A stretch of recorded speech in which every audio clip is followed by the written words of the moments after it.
I swear if this is a cheap intro to another lore video. Oh! Scooter Brothers! How would you like Deltarune lore for only money 99?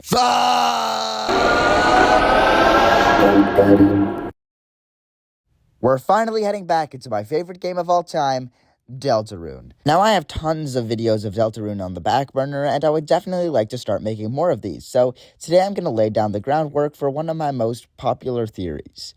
And to any longtime fans, don't worry, we're not doing Ralseus Flowey in this one. It's a whole thing on this channel.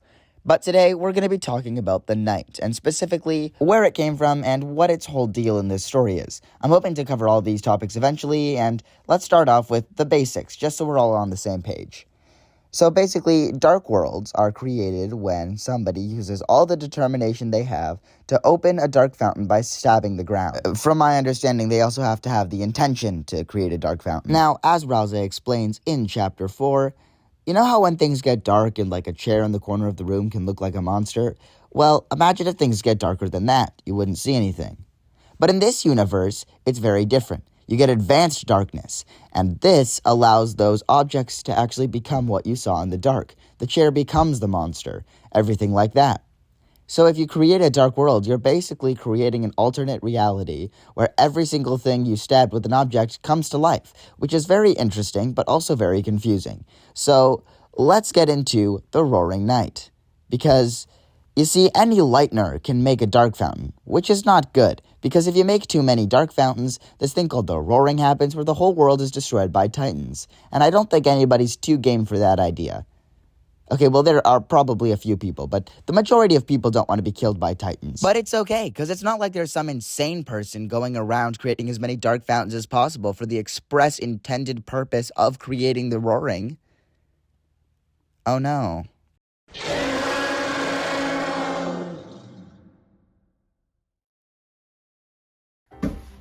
Alright, gotta take this down and re-record this entire section of the video, so my apologies if I seem a little frustrated. This is the Knight. Right away, antlers. The second any of us saw this, we thought, oh, that's December Holiday. Immediately, that's Des. I'll roll the clip if I can find it of me actively playing this for the first time, and even then, I knew it was Des. It's not rocket science. No. Is that the Knight? It's right there! It's right there! Yeah, I think it could be, because they just confirmed that Des and her mom both have antlers with silhouette sprites. I think it's Des. The Roaring Knight is Des. Hold me to that. I'm calling it now. But for those unconvinced, let me show you some pretty good evidence. Number 1. The Knight's got a little bit of sass to it.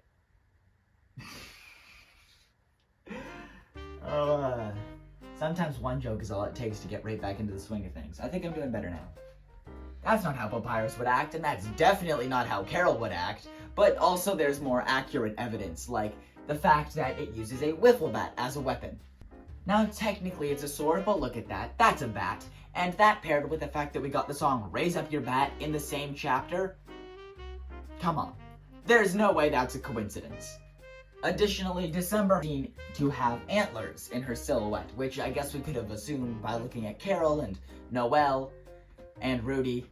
Point is, deer antlers makes sense. Additionally, we know that Des has a wiffle bat, the thing that is very clearly what the Knight is using as its weapon.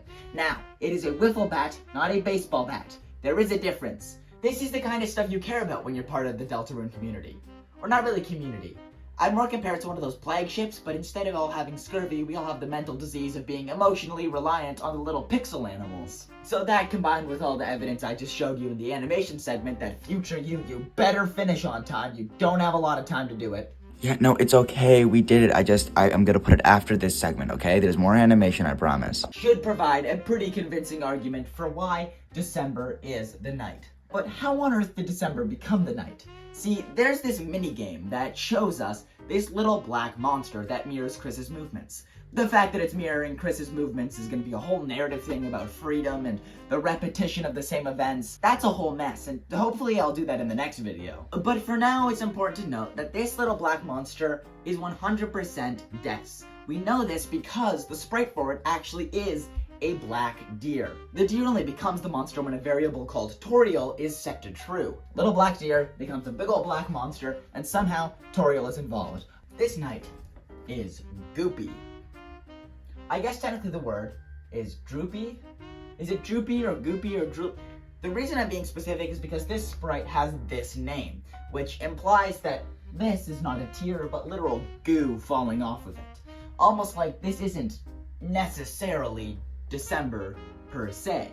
It's December's soul or body being kind of reincarnated into this weird knight amalgamation, being recreated as a monster, like what we saw in the minigame. Now this is supposedly why we only see December in the Dark Worlds. She's only able to survive in the Dark Worlds because in the real world, she's dead. The point is, Des has to be some sort of special case.